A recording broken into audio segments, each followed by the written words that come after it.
Shalom, shalom, que le nom du Seigneur soit loué et que sa grâce abonde dans vos vies. Merci d'être en direct avec nous ce jour pour partager ensemble la parole de Dieu. Alléluia. Gloire à toi, Jésus. Merci infiniment pour ton amour, merci pour ta fidélité. Mon âme te loue, t'élève et t'exalte. Mon âme te glorifie et te célèbre. Toi le véritable Dieu, le Dieu de gloire, le Dieu très haut, le Dieu tout-puissant, le Dieu tout-suffisant. Tu es digne de recevoir la gloire, l'honneur, la louange, la puissance et la magnificence. Tu es digne d'être exalté, tu es digne d'être adoré, tu es digne d'être célébré, tu es digne d'être loué. Honneur, louange, gloire à toi, Père. Merci, alléluia, alléluia, alléluia, alléluia. Oh, gloire à toi, céleste Père. Gloire à toi le véritable Dieu. Gloire à toi le grand Dieu, le Dieu très haut et grand, le Dieu tout puissant et tout suffisant. Mon âme te bénit et te loue, mon âme t'élève et te célèbre. Mon âme t'exalte au plus haut des cieux pour tes œuvres qui sont grandes et qui sont admirables. Honneur, louange et gloire à toi. Notre Dieu, merci, merci que ton nom soit loué, que ton nom soit célébré, que ton nom soit magnifié, que ton nom soit exalté pour tes biens et tes hauts faits. Merci Seigneur, gloire à toi Père. Oh, merci Seigneur, merci Seigneur. Alors, bien-aimés dans le Seigneur, nous bénissons le Seigneur pour votre vie, nous bénissons le Seigneur pour votre présence, nous bénissons le Seigneur pour sa grâce. Et nous avons donc entamé une série de messages sur la destinée. Et la semaine dernière, nous avions parlé de la place des épreuves dans l'accomplissement de la destinée. Alors, nous avons vu que le pourquoi des épreuves, Dieu permet les épreuves pour connaître les dispositions de nos cœurs. Dieu permet les épreuves pour nous rendre humbles. Et troisièmement, Dieu permet les épreuves pour parler à nos cœurs. Et c'est là nous nous sommes arrêtés la dernière fois. Alors donc nous reprenons Osée chapitre 2. Osée le chapitre 2. Dieu parle à son peuple au verset 16. Dieu dit, c'est pourquoi, voici je veux l'attirer et la conduire au désert, et je parlerai à son cœur. Alors, bien-aimé dans le Seigneur, donc Dieu s'adresse à son peuple. Le peuple d'Israël que Dieu avait sauvé, le peuple d'Israël qui se reconnaissait peuple de Dieu, qui adorait Dieu. Alors, le peuple était arrivé à un moment où Dieu parlait, mais le peuple n'entendait pas, le peuple n'écoutait pas. Dieu a donné plusieurs signes. Dieu a pris le prophète Osée. Il lui a même demandé de prendre une femme prostituée pour montrer comment Israël était en train de se prostituer avec d'autres dieux. Malgré les signaux, malgré la larme, le peuple n'a pas reconnu la voix de Dieu. Alors Dieu dit au prophète, vu les circonstances et que le peuple n'avait plus des oreilles pour entendre Dieu, le peuple n'avait plus un cœur pour comprendre Dieu, Dieu dit, je veux l'attirer. Je veux attirer le peuple dans le désert. Je veux attirer et conduire le peuple dans le désert. Et quand ce peuple sera dans le désert, alors je pourrai parler à son cœur. Bien-aimé dans le Seigneur, il y a certaines situations qui poussent Dieu. Il y a des situations donc qui vont pousser Dieu au désert. Toutes nos excuses parce qu'il y a une coupure d'électricité. Nous allons avancer comme cela. Souffrez que les images soient un peu sombres parce qu'il vient d'avoir une coupure d'électricité. Alors donc nous disions que Dieu a permis donc que Israël soit dans cette situation où le peuple n'écoutait plus la voix de Dieu, où le peuple n'avait plus le cœur pour Dieu, et Dieu dit, alors je vais attirer ce peuple dans le désert. Je veux conduire le peuple dans le désert, et là, je parlerai à son cœur. Donc Dieu avait besoin d'attirer le peuple, d'amener le peuple dans une situation, dans une circonstance où le peuple n'aura plus d'autre choix que d'écouter la voix de Dieu. Bien-aimé, parfois Dieu permet certaines situations difficiles. Parfois Dieu permet certaines épreuves parce qu'il veut nous rendre sensibles à sa voix. Il veut rendre nos cœurs sensibles pour que nous puissions écouter sa voix. Bien-aimé dans le Seigneur, l'homme, quand tout va bien, il est enclin à être focalisé sur d'autres choses que Dieu. Quand tout va bien, les gens nous diront, des gens qui autrefois avaient des soucis, des difficultés, qui cherchaient Dieu, des gens pour qui on a prié, des gens pour qui on a jeûné, le temps viendra où les mêmes personnes reviendront vers vous. Quand vous les appelez, mes frères, je ne te vois plus. Frère, il dit non, c'est le temps, c'est le temps. Parce que Dieu l'a béni, parce que Dieu a résolu son problème, l'homme a enclin à s'intéresser à autre chose que Dieu. Alors Dieu dit à son peuple, je veux attirer mon peuple dans le désert. Et quand le peuple sera dans le désert, alors le peuple aura des oreilles pour m'entendre. Alors je pourrai parler à mon peuple, au cœur de mon peuple. Alors quand le peuple sera en difficulté, ce peuple pourra être en mesure de chercher Dieu. Le peuple sera enclin à chercher davantage Dieu parce qu'il se trouve dans des difficultés. Donc bien aimé dans le Seigneur, parfois c'est Dieu lui-même qui permet le désert. Parfois c'est Dieu même qui permet les épreuves. Parce qu'à travers les épreuves, Dieu parle. Alléluia, gloire à Dieu, le courant est revenu. Donc Dieu, à travers les épreuves, il va parler au cœur du peuple. À travers les épreuves, Dieu va rendre le cœur du peuple sensible à sa voix. Chrétien, ne condamne pas Dieu. Ne condamne pas les hommes, parfois quand ils t'abandonnent. Ne condamne pas les hommes parce que les choses ne marchent plus bien. Reste là où Dieu t'a placé.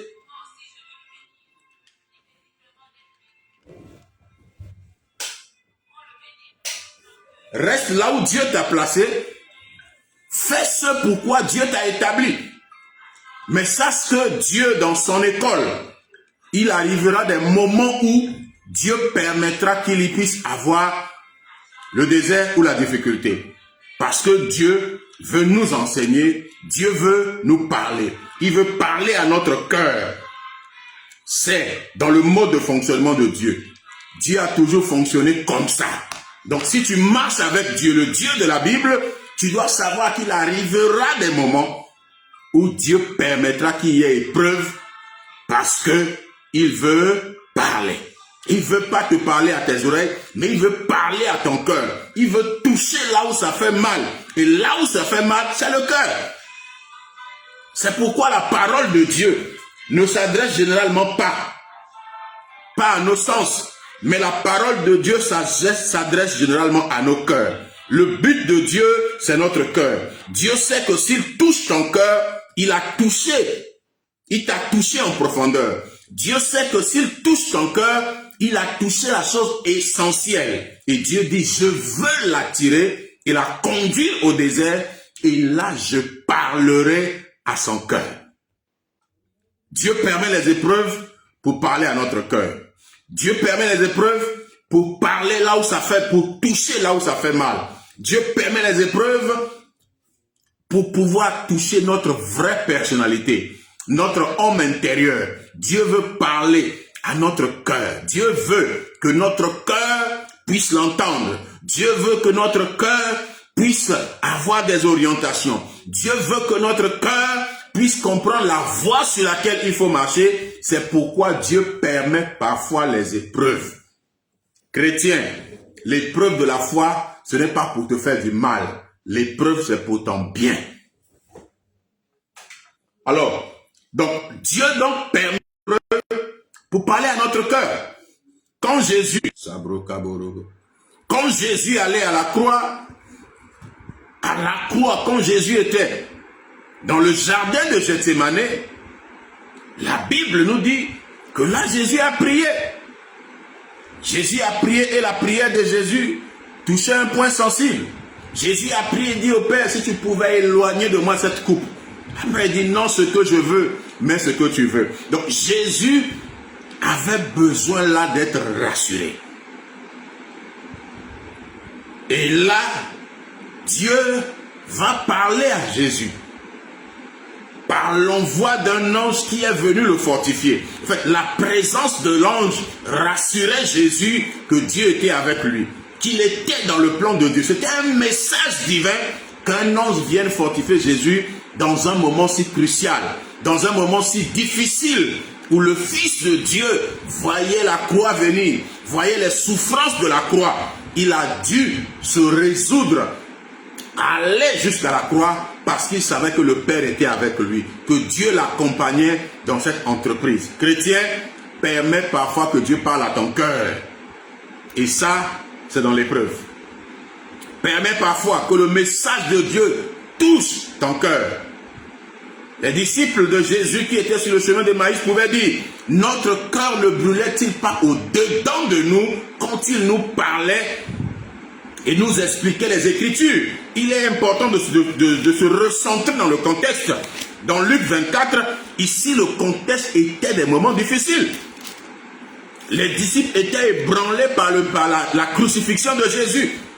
Et eux tous, d'autres étaient découragés, d'autres sont allés à la pêche, d'autres, ces deux-ci, Cléopas et son compagnon, ont pris le chemin d'Emmaüs. Et pendant qu'ils étaient en chemin, dans ce moment difficile, Jésus est venu à leur rencontre, Jésus a cheminé avec eux et les paroles de Jésus s'adressaient à leur cœur. Et ils l'ont dit eux-mêmes.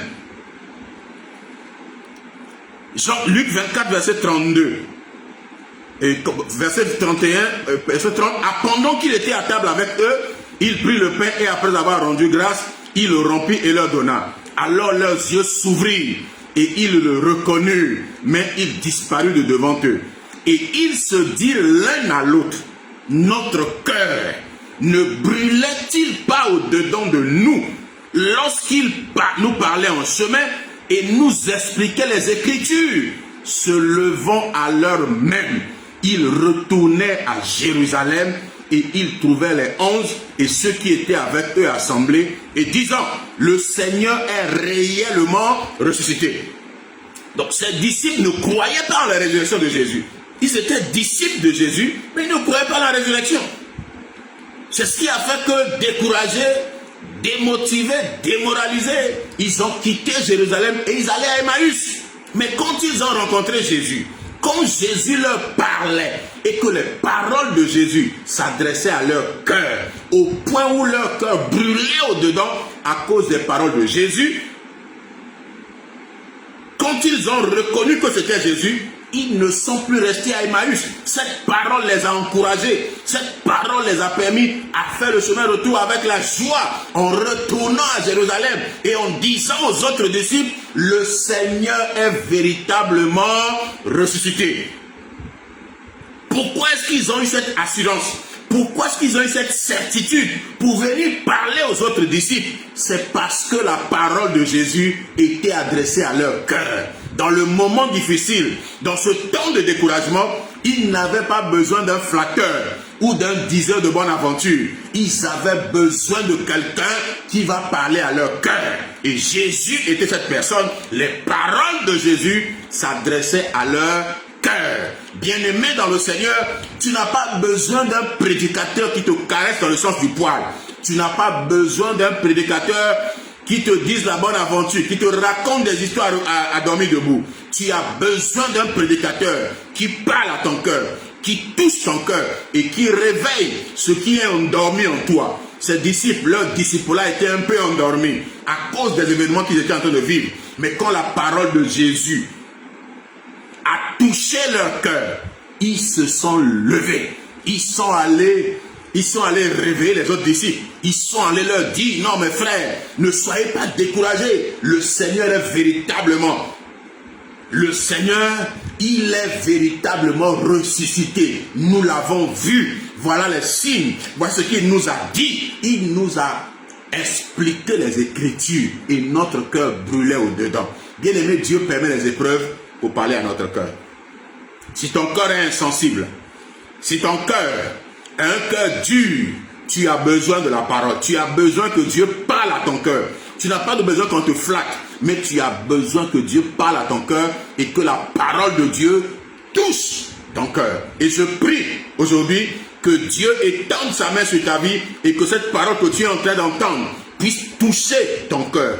Toucher ton cœur. Que le cœur de Pierre soit brisé.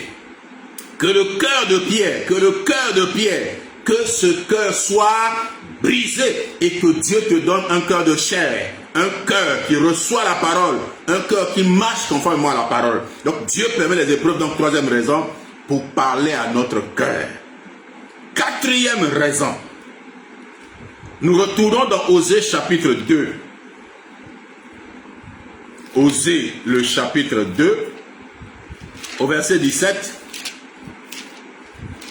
Au verset 16, Dieu dit là, je vais l'attirer, conduire au désert, je parlerai à son cœur. Au verset 17, Dieu dit, là, je lui donnerai ses vignes et la vallée d'Accor comme une porte d'espérance. Et là, elle chantera comme au temps de sa jeunesse et comme au jour où elle remonta du pays d'Égypte. Alors Dieu dit là, je veux l'attirer et la conduire au désert, je parlerai à son cœur. Et il dit là, je lui donnerai la vallée d'Accor comme une porte d'espérance. Bien-aimé, écoute-moi. Dieu permet l'épreuve parce que derrière l'épreuve est une porte d'espérance. Dieu dit de son peuple qu'il va leur donner la vallée d'Accor, là où il va parler à son cœur. Je vais l'attirer, le conduire au désert pour parler à son cœur. Et là où Dieu parle au cœur, Dieu donne au peuple une porte d'espérance. Et cette porte d'espérance, c'est la vallée d'Accor. Alors, quelqu'un me dira, mais c'est quoi la vallée d'Accor? C'est une vallée qu'il y avait en Israël. Quand vous comprenez le sens du mot Accor, vous allez comprendre ce que Dieu veut dire. Le mot Accor veut dire affliction. Donc Dieu dit qu'il va prendre la vallée d'affliction pour donner au peuple comme porte d'espérance. Comment est-ce qu'on peut donner à quelqu'un une vallée d'affliction comme une porte d'espérance? On dit vallée d'affliction. Et quand on parle d'affliction, on parle de douleur, de souffrance. Le mot Accor donc signifie affliction. Le mot Accor signifie trouble. Le mot Accor signifie aussi tourment. Donc Dieu dit la vallée du trouble. Là où il y a le trouble, là où il y a l'affliction, là où il y a des tourments, c'est là que je donnerai une porte d'espérance. Tu comprends avec moi que Dieu permet, les épreuves en réalité sont une porte d'espérance. Les épreuves nous donnent des raisons d'espérer. Je n'ai pas vu quelqu'un dans la Bible qui a marché avec Dieu, à qui Dieu a permis l'épreuve et qui n'est pas sorti victorieux. Quand Dieu permet l'épreuve, c'est parce que Dieu sait que nous sortirons grandis, nous en sortirons victorieux. Daniel dans la fosse au lion, c'était une porte d'espérance pour son élévation. Shadrach, Meshach, Abednego dans la fournaise ardente. Donc la fournaise ardente était pour ces trois compagnons de Daniel une porte d'espérance pour qu'ils puissent rentrer dans la bénédiction, pour qu'ils puissent rentrer dans la prospérité. Et la Bible dit après cela, Dieu fit prospérer Shadrach, Meshach, Abednego. Daniel aussi, Dieu l'a fait prospérer après qu'il soit passé par les épreuves. Donc l'épreuve en réalité, c'est parce que Dieu veut te donner une porte d'espérance. Es-tu éprouvé? Dieu a une porte d'espérance pour toi. Es-tu en difficulté? Es-tu dans la souffrance? Il y a une porte d'espérance que Dieu est en train d'ouvrir pour toi. La difficulté là, l'épreuve, c'est la porte d'espérance. C'est une porte ouverte. Dieu veut te donner d'espérer. Jérémie dans ses lamentations disait à Dieu, quand je vois l'abstinence, quand je vois les souffrances que je suis en train de vivre, il était découragé. Mais il dit, voici, je veux repasser en mon cœur ce qui me donnera de l'espérance. Et qu'est-ce qu'il a repassé dans son cœur? Il dit, toutefois, les bontés de l'Éternel ne sont pas épuisées et ses compassions ne sont pas à leur terme, mais elles se renouvellent chaque matin. Donc pour Jérémie, au lieu qu'il soit affligé, au lieu qu'il soit dans la douleur, au lieu qu'il pense aux souffrances qu'il était en train de vivre, il avait besoin d'une porte d'espérance. Et la porte d'espérance était la parole de Dieu qui dit, les bontés de l'Éternel ne sont pas épuisées. Et ses compassions ne sont pas à leur terme. Mes ailes se renouvellent chaque matin. Oh mon Dieu, que ta fidélité est si grande. Jérémie reconnaissait la fidélité de Dieu en ce que l'épreuve n'était qu'une porte d'espérance. La Bible nous parle de Job et nous savons toutes les épreuves que Job a traversées. Mais en réalité, l'épreuve était une porte d'entrée pour Job, pour que Job puisse rentrer dans la double portion. Job était un homme béni à cause de sa justice, mais Dieu devait l'éprouver pour lui donner une porte d'espérance qui est la double portion. Dieu lui a donné 2 fois ce qu'il possédait autrefois à travers l'épreuve. L'épreuve de Job était une porte d'espérance. Je veux dire à quelqu'un qui est éprouvé, je veux dire à quelqu'un qui est en train de souffrir, si c'est pour le nom de Dieu, si c'est pour la cause de Dieu, je veux te dire que cette épreuve, cette difficulté est une porte d'espérance. Dieu veut te donner plus d'espérance. Dieu veut ouvrir une porte pour accomplir son plan et son dessein bienveillant à ton égard. Ne regarde pas l'épreuve comme un sujet de crainte, un sujet de pleurs, mais prends plutôt l'épreuve comme une porte d'espérance. Derrière chaque épreuve, Dieu a toujours une porte qu'il ouvre. La Bible dit, aucune tentation ne vous est survenue qui n'a été humaine, car Dieu qui est juste ne permettra pas que vous soyez tentés au-delà de vos forces, mais par la tentation, il ouvrira une porte afin que vous puissiez vous en sortir. Dieu a toujours une porte. Derrière chaque situation difficile, derrière chaque temps difficile, derrière chaque saison difficile, Dieu a toujours une porte qu'il ouvre. Tu dois voir les choses avec les yeux divins, avec les yeux de l'esprit, pour que tu puisses voir la porte que Dieu a ouverte. Ne vois pas les choses avec les yeux humains. Ne baisse pas ta tête pour regarder les difficultés, mais lève les yeux et regarde le grand Dieu qui est au-dessus, qui est plus grand que ta difficulté, que ton épreuve. Regarde Dieu et il te montrera le chemin. La Bible dit que ceux qui se confient en l'Éternel renouvellent leur force, ils prennent de l'envol comme les aigles. La Bible dit, heureux ceux qui se confient en l'Éternel, car ils trouvent dans leur cœur des chemins tout tracés. Si nous plaçons en Dieu notre espérance, nous allons trouver dans notre cœur des chemins tout tracés. Et ça, c'est le psalmiste qui nous le dit. Ça, c'est le psaume 84. Nous devons, dans nos moments difficiles, dans des saisons difficiles, nous devons placer en Dieu notre confiance. Psaume 84, versets 5 à 6. Heureux ceux qui habitent ta maison, ils peuvent te célébrer encore. Verset 6. Heureux ceux qui placent en toi leur appui. Ils trouvent dans leur cœur des chemins tout tracés. Dieu veut te donner une porte d'espérance. C'est pourquoi tu dois te confier en lui pour que tu puisses trouver des chemins tout tracés. Même au milieu de la difficulté, Dieu a tracé un chemin. Même au milieu du désert, Dieu a une porte d'espérance. Mon frère, ma soeur, écoute-moi. L'épreuve n'est pas une fin. L'épreuve, c'est une porte d'espérance. Et c'est ce que Agar va finir par découvrir. Dans le livre de Genèse, Genèse chapitre 16, Genèse 16, Agar a été chassée. Dans Genèse,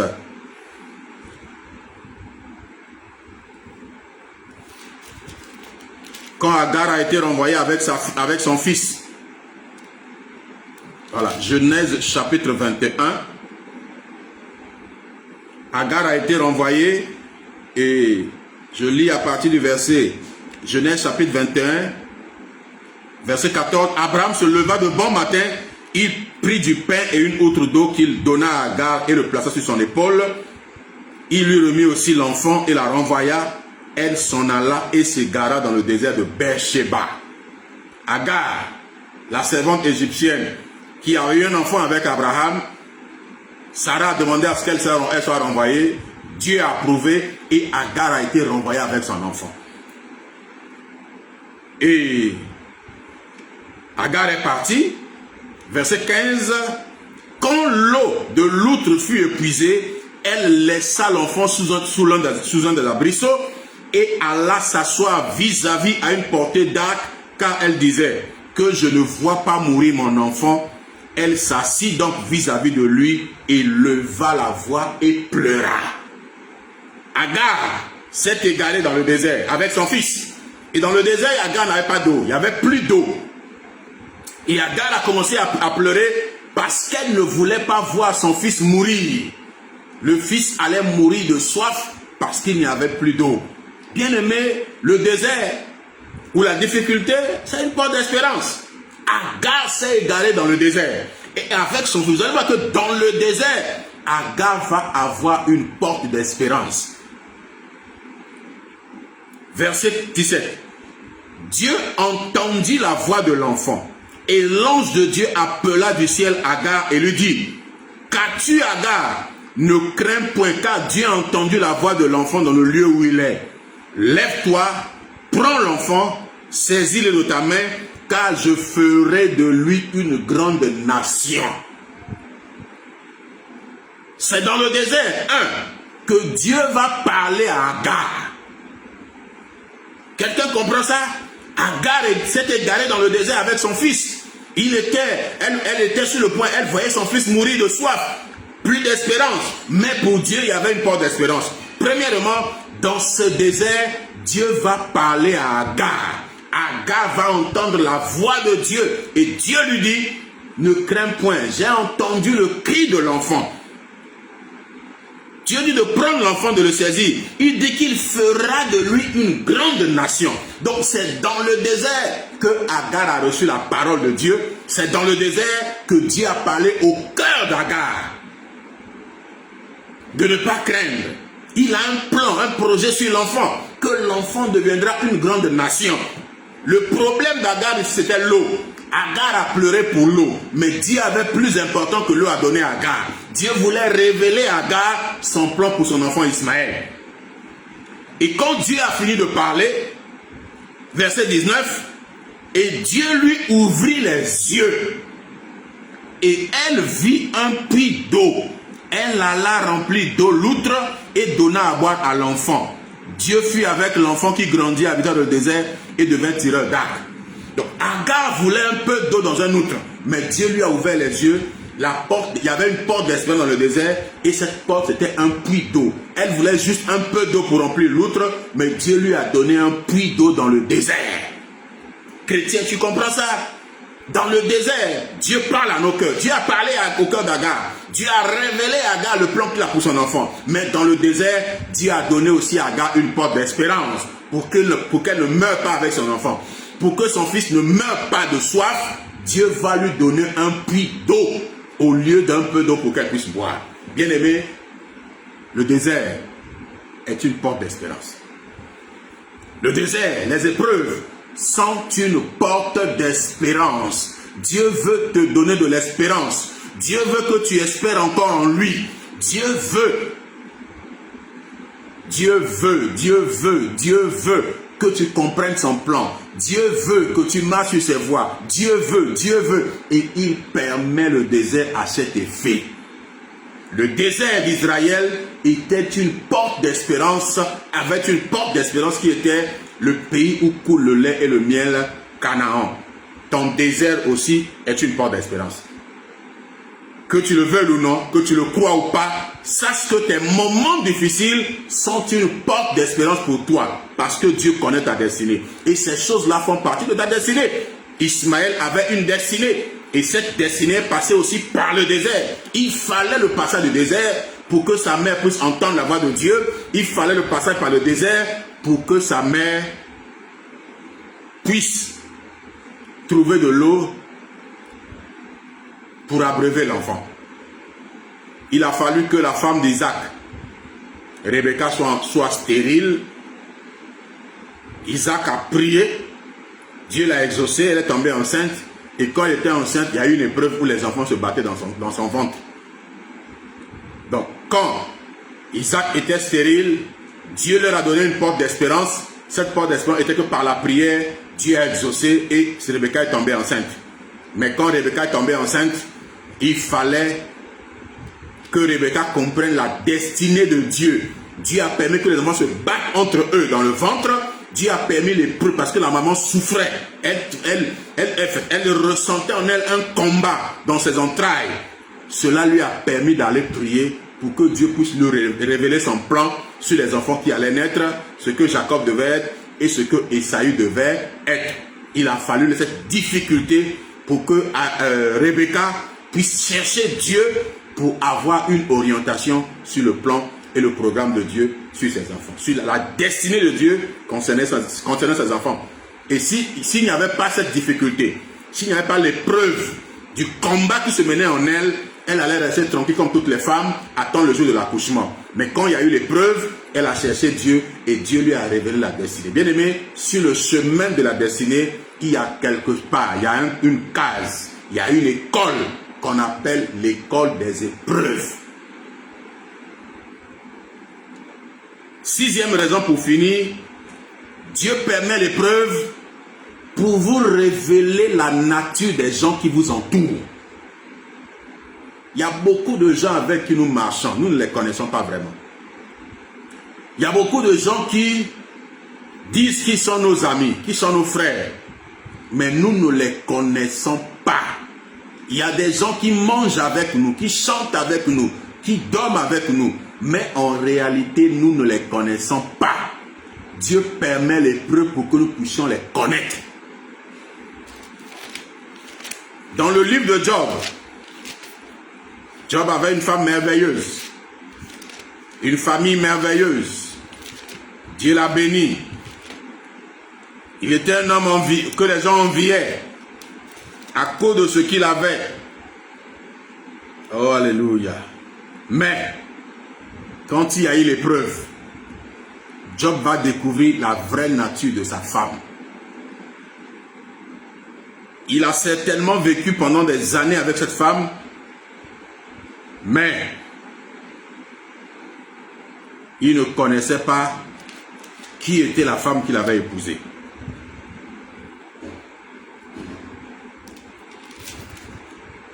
Job chapitre 2, quand Job a tout perdu, il a perdu sa santé. Verset 8, la Bible dit, et Job prit un tesson pour se gratter et s'assit sur la cendre. Sa femme lui dit, tu demeures ferme dans ton intégrité, maudit Dieu et meurs. Mais Job lui répondit, tu parles comme une femme insensée.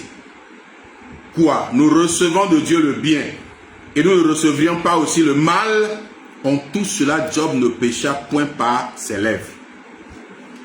Quand tout allait bien, quand c'était la belle vie, il y avait la richesse, la gloire, Dieu était bon. Mais quand les choses ont commencé à aller autrement, quand il y a eu des difficultés, la femme de Job a dit à Job, maudit Dieu et meurs. Mon frère, laisse ton affaire de Dieu là. Au point où tu es là, Dieu t'a abandonné, t'a laissé. Maudit Dieu et meurs. Job va découvrir la vraie nature de sa femme, celle qui a partagé sa vie pendant plusieurs années. C'est dans l'épreuve que sa vraie nature a été révélée. L'épreuve de Jésus a révélé aussi la vraie nature de ses disciples. La croix nous a révélé la nature de Judas qui a vendu Jésus, mais les autres aussi, disciples, ont abandonné Jésus. Celui qui a dit à Jésus, partout tu irais, j'irai avec toi. S'il faut mourir, je mourrai pour toi. Je ne veux pas de Simon-Pierre. Mais l'épreuve a révélé sa vraie nature. Quand il parlait avec la bouche, mais son cœur n'était pas attaché à ses paroles. L'épreuve de Jésus a révélé la vraie nature de ses disciples. Mon frère, qui t'entoure, qui marche avec toi, qui dit qu'il est ton ami, qui dit qu'il est ton frère, qu'il est ta soeur. Question, est-ce que tu es sûr qu'il sera toujours ton frère et ta soeur quand tu seras dans l'épreuve? Es-tu sûr de sa loyauté? Es-tu sûr de son amitié, de sa fraternité? Quand tu vas traverser les moments difficiles, parfois Dieu veut te révéler ceux qui sont autour de toi. Parfois Dieu veut te révéler la vraie nature des gens qui t'entourent. Et le moyen de Dieu pour te les révéler, c'est l'épreuve. C'est la difficulté. C'est le désert. C'est là où plusieurs abandonnent leurs compagnons. C'est là où plusieurs Montre-leur vraie face. Des gens avec qui vous étiez bien. Vous mangiez ensemble, vous faisiez tout ensemble. Dès que tu es en difficulté, ils te tournent le dos. Tu les appelles, ils ne répondent même plus. Tu envoies des messages, ils lisent, mais ils ne répondent même plus aux messages. Parce qu'ils savent qu'il n'y a plus rien à tirer de vous. Pour eux, c'est fini pour vous. Dieu permet parfois les épreuves pour nous amener à voir ces gens, à comprendre ces gens, à comprendre les gens qui marchent avec nous de façon intéressée et ceux qui sont avec nous de façon désintéressée. Chrétien, l'épreuve fait partie du chemin qui mène à la destinée. Sur le chemin de la destinée, il y a une case qu'on appelle épreuve. Parce que Dieu veut parler à notre cœur, Dieu veut nous donner une porte d'espérance, mais Dieu veut aussi nous révéler la vraie nature des gens qui nous entourent. Il y a beaucoup d'hypocrites qui nous entourent. Il y a beaucoup de méchants qui nous entourent, beaucoup de loups, mais qui viennent dans une peau de brebis. Mais en réalité, ce sont des loups ravisseurs. C'est pourquoi parfois Dieu permet les épreuves pour nous amener à comprendre avec qui nous sommes, avec qui nous vivons et avec qui nous marchons. Chrétien, que Dieu te bénisse pour ton écoute et que Dieu te donne, dans des moments difficiles que tu pourrais être amené à traverser, à comprendre ces choses pour que tu ne sois pas découragé, mais que tu continues à marcher avec Dieu. Je bénis vous tous qui nous suivez depuis partout où vous êtes. Depuis le Canada, je vois quelqu'un du Canada, mon frère ami Dimitri Ambara. Je salue la servante de Dieu Elodie, je salue Génère et tous les autres qui nous suivez. Que la grâce de Dieu soit avec vous, que Dieu vous bénisse abondamment. Et je prie que la main de Dieu, la main forte et puissante de Dieu se repose sur vous et que cette main conduise votre destinée dans le plan de Dieu, dans le chemin tracé par Dieu jusqu'à l'accomplissement. Je le déclare dans le nom de Jésus que toutes les barrières et les obstacles qui s'opposent à votre destinée, que les barrières tombent et que les obstacles soient brisés au nom puissant de Jésus. La grâce abonde dans vos vies. Shalom et à très bientôt.